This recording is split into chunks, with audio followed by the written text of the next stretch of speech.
मेरे प्यारे देशवासियों, आप सबको नमस्कार। फिर एक बार मन की बातें करने के लिए आपके बीच आने का मुझे अवसर मिला है। सुदूर दक्षिण में लोग ओणम के पर्व में रंगे हुए हैं और कल पूरे देश ने रक्षाबंधन का पावन पर्व मनाया। भारत सरकार ने सामाजिक सुरक्षा को लेकर के कई नई नई योजनाएं सामान्य मानवी के लिए लागू की है। मुझे खुशी है कि बहुत कम समय में व्यापक प्रमाण में सबने इन योजनाओं को स्वीकारा है। मैंने एक छोटी सी गुजारिश की थी कि रक्षाबंधन के पर्व पर हम अपनी बहनों को ये सुरक्षा योजना दें। मेरे पास जो मोटी-मोटी जानकारी आई है कि योजना आरंभ होने से अब तक 11 करोड़ परिवार इस योजना से जुड़े हैं और मुझे ये भी बताया गया कि करीब-करीब आधा लाभ माताओं बहनों को मिला है। मैं इसे शुभ संकेत मानता हूँ। मैं सभी माताओं बहनों को रक्षाबंधन के पावन पर्व की अनेक-अनेक शुभकामनाएं भी देता हूँ। आज जब मैं आपसे बात कर रहा हूँ, जनधन योजना को 1 वर्ष पहले बड़े पैमाने पर हाथ में लिया गया था। जो काम 60 साल में नहीं हुआ वो इतने कम समय में होगा क्या? कई सवालिया निशान थे। लेकिन मुझे आज खुशी है कि इस योजना को लागू करने से संबंधित सरकार की सभी इकाइयों ने, बैंक की सभी इकाइयों ने जी जान से सब जुट गए, सफलता पाई और अब तक मेरी जानकारी के अनुसार करीब 18 करोड़ बैंक खाते खोले गए। 17 करोड़ 74 लाख। मैंने गरीबों की अमीरी भी देखी। जीरो बैलेंस से खाता खोलना था, लेकिन गरीबों ने बचत करके, सेविंग करके 22,000 करोड़ की राशि जमा करवाई। अर्थव्यवस्था की मुख्य धारा बैंकिंग क्षेत्र भी है और ये व्यवस्था गरीब के घर तक पहुंचे, इसलिए बैंक मित्र की योजना को भी बल दिया है। आज 1.25 लाख से भी ज्यादा बैंक मित्र देश भर में काम कर रहे हैं। नौजवानों को रोजगार भी मिला है। आपको जानकर के खुशी होगी कि इस 1 वर्ष में बैंकिंग सेक्टर, अर्थव्यवस्था और गरीब आदमी, इनको जोड़ने के लिए 1,31,000 फाइनेंशियल लिटरेसी कैंप लगाए गए। सिर्फ खाते खोल करके अटक नहीं जाना है। और अब तो कई हजारों लोग इस जनधन योजना के तहत ओवरड्राफ्ट लेने के हकदार भी बन गए और उन्होंने लिया भी। और गरीब को बैंक से पैसा मिल सकता है, ये विश्वास भी पैदा हुआ। मैं फिर एक बार संबंधित सबको बधाई देता हूँ और बैंक के अकाउंट खोलने वाले सभी गरीब से गरीब भाइयों बहनों को भी आग्रह करता हूँ कि आप बैंक से नाता टूटने मत दीजिए। ये बैंक आपकी है, आपने इसको अब छोड़ना नहीं चाहिए। मैं आप तक लाया हूँ, अब उसको पकड़ के रखना आपका काम है। हमारे सबके खाते सक्रिय होने चाहिए। आप जरूर करेंगे, मुझे विश्वास है। पिछले दिनों गुजरात की घटनाओं ने, हिंसा के तांडव ने सारे देश को बेचैन बना दिया और स्वाभाविक है कि गांधी और सरदार की भूमि पर कुछ भी हो जाए तो देश को सबसे पहले सदमा पहुंचता है, पीड़ा होती है। लेकिन बहुत ही कम समय में गुजरात के प्रबुद्ध सभी मेरे नागरिक भाइयों बहनों ने परिस्थिति को संभाल लिया, स्थिति को बिगड़ने से रोकने में सक्रिय भूमिका निभाई और फिर एक बार शांति के मार्ग पर गुजरात चल पड़ा। शांति, एकता, भाईचारा, यही रास्ता सही है और विकास के मार्ग पर ही कंधे से कंधा मिला करके हमें चलना है। विकास ही हमारी समस्याओं का समाधान है। पिछले दिनों मुझे सूफी परंपरा के विद्वानों से मिलने का अवसर मिला, उनकी बातें सुनने का अवसर मिला और मैं सच बताता हूं कि जिस तजुर्बे से, जिस प्रकार से उनकी बातें मुझे सुनने का अवसर मिला, एक प्रकार से जैसे कोई संगीत बज रहा है। उनके शब्दों का चयन, उनका बातचीत का तरीका, यानी सूफी परंपरा में जो उदारता है, जो सौम्यता है, जिसमें एक संगीत का लय है, उन सब की अनुभूति इन विद्वानों के बीच में मुझे हुई। मुझे बहुत अच्छा लगा। शायद दुनिया को इस्लाम के सही स्वरूप को सही रूप में पहुंचाना सबसे अधिक आवश्यक हो गया है। मुझे विश्वास है कि सूफी परंपरा जो प्रेम से जुड़ा हुआ है, उदारता से जुड़ा हुआ है, वे इस संदेश को दूर दूर तक पहुंचाएंगे जो मानव जात के लाभ करेगा, इस्लाम का भी लाभ करेगा। और मैं औरों को भी कहता हूं कि हम किसी भी संप्रदाय को क्यों न मानते हो, लेकिन कभी सूफी परंपरा को समझना चाहिए। आने वाले दिनों में मुझे एक और अवसर मिलने वाला है और इस निमंत्रण को मैं अपना सौभाग्य मानता हूं। भारत में विश्व के कई देशों के बौद्ध परंपरा के विद्वान बौद्ध गया में आने वाले हैं और मानव जात से जुड़े हुए वैश्विक विषयों पर चर्चा करने वाले हैं। मुझे भी उसमें निमंत्रण मिला है और मेरे लिए खुशी की बात है कि उन्होंने मुझे बौद्ध गया आने का निमंत्रण दिया है। भारत के प्रथम प्रधानमंत्री पंडित नेहरू बौद्ध गया गए थे। मुझे विश्व भर के इन विद्वानों के साथ बौद्ध गया जाने का अवसर मिलने वाला है। मेरे लिए एक बहुत ही आनंद का पल है। मेरे प्यारे किसान भाइयों बहनों, मैं फिर एक बार आपको विशेष रूप से आज मन की बात बताना चाहता हूं। मैं पहले भी मन की बात में इस विषय का जिक्र कर चुका हूं। आपने सुना होगा, संसद में मुझे सुना होगा, सार्वजनिक सभाओं में सुना होगा, मन की बात में सुना होगा। मैं हर बार एक बात कहता आया हूं कि जिस लैंड एक्विजिशन एक्ट के संबंध में विवाद चल रहा है, उसके विषय में सरकार का मन खुला है। किसानों के हित के किसी भी सुझाव को मैं स्वीकार करने के लिए तैयार हूं। ये बार बार मैं कहता रहा हूं, लेकिन आज मुझे मेरे किसान भाइयों बहनों को ये कहना है कि लैंड एक्विजिशन एक्ट में सुधार की बात राज्यों की तरफ से आई, आग्रहपूर्वक आई और सबको लगता था कि गांव गरीब किसान का अगर भला करना है, खेतों तक पानी पहुंचाने के लिए नहरें बनानी है, गांव में बिजली पहुंचाने के लिए खंभे लगाने हैं, गांव के लिए सड़क बनानी है, गांव के गरीबों के लिए घर बनाने हैं, गांव के गरीब नौजवानों को रोजगार के लिए व्यवस्थाएं उपलब्ध करानी है, तो हमें ये अफसरशाही के चुंगल से कानून को निकालना पड़ेगा। और तब जाकर के सुधार का प्रस्ताव आया था। लेकिन मैंने देखा कि इतने भ्रम फैलाए गए, किसान को इतना भयभीत कर दिया गया। मेरे किसान भाइयों बहनों, मेरा किसान न भ्रमित होना चाहिए और भयभीत तो कतई नहीं होना चाहिए। और मैं ऐसा कोई अवसर किसी को देना नहीं चाहता हूं कि जो किसानों को भयभीत करे, किसानों को भ्रमित करे। और मेरे लिए देश में हर एक आवाज का महत्व है, लेकिन किसानों की आवाज का विशेष महत्व है। हमने एक ऑर्डिनेंस जारी किया था। कल 31 अगस्त को ऑर्डिनेंस की सीमा समाप्त हो रही है और मैंने तय किया है समाप्त होने दिया जाए। मतलब ये हुआ कि मेरी सरकार बनी उसके पहले जो स्थिति थी वह अब पुनः प्रस्थापित हो चुकी है। लेकिन उसमें एक काम अधूरा था और वो था 13 ऐसे बिंदु थे जिसका 1 साल में पूर्ण करना था और इसीलिए हम ऑर्डिनेंस में उसको लाए थे। लेकिन इन विवादों के रहते वो मामला भी उलझ गया। ऑर्डिनेंस तो समाप्त हो रहा है, लेकिन जिससे किसानों को सीधा लाभ मिलने वाला है, किसानों का सीधा आर्थिक लाभ जिससे जुड़ा हुआ है, उन 13 बिंदुओं को हम नियमों के तहत ला करके आज ही लागू कर रहे हैं ताकि किसानों को नुकसान न हो, आर्थिक हानि न हो।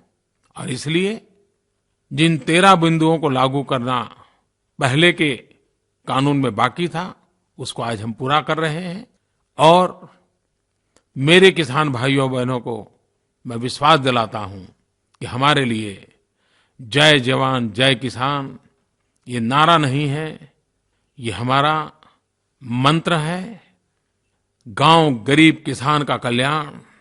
और तभी तो हमने 15 अगस्त को कहा था कि सिर्फ कृषि विभाग नहीं, लेकिन कृषि एवं किसान कल्याण विभाग बनाया जाएगा, जिसका निर्णय हमने बहुत तेजी से आगे बढ़ाया है।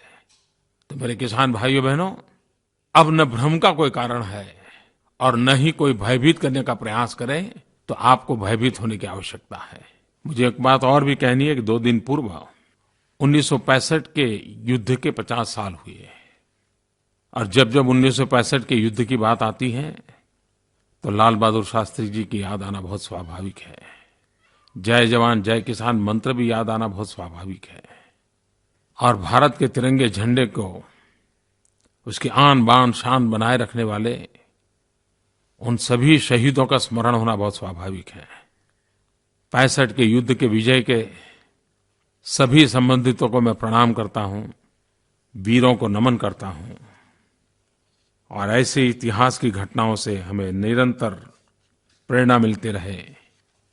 जिस प्रकार से पिछले सप्ताह मुझे सूफी परंपरा के लोगों से मिलने का अवसर मिला, उसी प्रकार से एक बड़ा सुखद अनुभव रहा मुझे देश के गणमान्य वैज्ञानिकों के साथ घंटों तक बात करने का अवसर मिला, उनको सुनने का अवसर मिला और मुझे प्रसन्नता हुई कि साइंस के क्षेत्र में भारत कई दिशाओं में बहुत ही उत्तम प्रकार के काम कर रहा है। हमारे वैज्ञानिक सचमुच में उत्तम प्रकार का काम कर रहे हैं। अब हमारे सामने अवसर है कि इन संशोधनों को जन सामान्य तक कैसे पहुंचाएं, सिद्धांतों को उपकरणों में कैसे तब्दील करें, लैब को लैंड के साथ कैसे जोड़ें, एक अवसर के रूप में उसको आगे बढ़ाना है। कई नई जानकारियां भी मुझे मिली। मैं कह सकता हूं कि मेरे लिए वो एक बहुत ही इंस्पायरिंग भी था, एजुकेटिव भी था। और मैंने देखा कई नौजवान वैज्ञानिक क्या उमंग से बातें बता रहे थे, कैसे सपने उनकी आंखों में दिखाई दे रहे थे। और जब मैंने पिछली बार मन की बात में कहा था कि हमारे विद्यार्थियों को विज्ञान की ओर आगे बढ़ना चाहिए, इस मीटिंग के बाद मुझे लगता है कि बहुत अवसर है, बहुत संभावनाएं हैं। मैं फिर से एक बार उसको दोहराना चाहूंगा।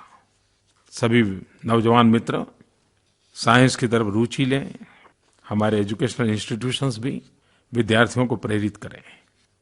मुझे नागरिकों से कई चिट्ठियां आती रहती हैं। ठाणे से श्रीमान परिमल शाह ने mygov.in पर मुझे एजुकेशनल रिफॉर्म्स के संबंध में लिखा है, स्किल डेवलपमेंट के लिए लिखा है। तमिलनाडु के चिदम्बरम से श्रीमान प्रकाश त्रिपाठी ने प्राइमरी शिक्षा के लिए अच्छे शिक्षकों की जरूरत पर बल दिया है, शिक्षा क्षेत्र में सुधारों पर बल दिया है। मुझे खास मेरे नौजवान मित्रों को भी एक बात कहनी है कि मैंने 15 अगस्त को लाल किले पर से कहा था कि निचले स्तर के नौकरी के लिए ये इंटरव्यू क्यों, और फिर जब इंटरव्यू का कॉल आता है तो हर गरीब परिवार, विधवा माँ, सिफारिश कहाँ से मिलेगी, किसकी मदद से नौकरी मिलेगी, जग किसका लगाएंगे, पता नहीं कैसे कैसे शब्द प्रयोग हो रहे हैं। सब लोग दौड़ते हैं और शायद नीचे के स्तर पर भ्रष्टाचार का ये भी एक कारण है। और मैंने 15 अगस्त को कहा था कि मैं चाहता हूं कि ये इंटरव्यू की परंपरा से एक स्तर से नीचे तो मुक्ति होनी चाहिए। मुझे खुशी है कि इतने कम समय में, अभी 15 दिन हुए हैं, लेकिन सरकार बहुत ही तेजी से आगे बढ़ रही है, सूचनाएं भेजी जा रही हैं और करीब करीब अब निर्णय अमल भी हो जाएगा कि इंटरव्यू के चक्कर से छोटी छोटी नौकरियां छूट जाएगी। गरीब को सिफारिश के लिए दौड़ना नहीं पड़ेगा, एक्सप्लॉयटेशन नहीं होगा, करप्शन नहीं होगा। इन दिनों भारत में विश्व के कई देशों के मेहमान आए हैं। स्वास्थ्य के लिए, खास करके माता मृत्यु दर और शिशु मृत्यु दर कम हो, उसकी कार्य योजना के लिए कॉल टू एक्शन दुनिया के 24 देश मिलकर के भारत की भूमि में चिंतन किया। अमेरिका के बाहर ये पहली बार किसी और देश में कार्यक्रम हुआ। और ये बात सही है कि आज भी हमारे देश में हर वर्ष करीब करीब 50,000 माताएं और 13 लाख बच्चे प्रसूति के समय ही और उसके तत्काल बाद ही उनकी मृत्यु हो जाती है। ये चिंताजनक है, डरावना है। वैसे सुधार काफी हुआ है। अंतर्राष्ट्रीय स्तर पर भारत की सराहना भी होने लगी है।